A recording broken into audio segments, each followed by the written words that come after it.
Ez nagyon nem van rád, bátyám. Ezzel kihúzod a gyufát. Nem akarod inkább kiverekedni magad innen? Ha így folytatod, fontolóra veszem. Jó, ahogy akarod. Már itt sem vagyok. Így már jobb. A társaság mindenképp. De lehetnénk kevésbé feltűnők. Bátyám, lenyűgözően festesz. Nem fáj majd kevésbé, ha így ütlek meg. Rendben van. Talán jobban örülnél az egyik új címbidnek, úgy tűnik őket jobban kedveled. Ó, ez már sokkal jobb. Ó, a cucc egy kicsit túlzó és szűk. De ez az önbizalom. Érzem, ahogy szétárad bennem a magabiztosság. Hé, kérsz egy eszmefuttatást az igazságról? A becsületről? A hazafiságról? Isten áldja! Mi van?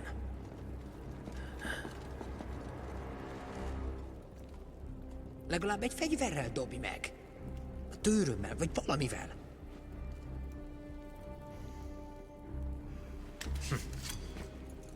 Végre. Megjött a jobbik eszed.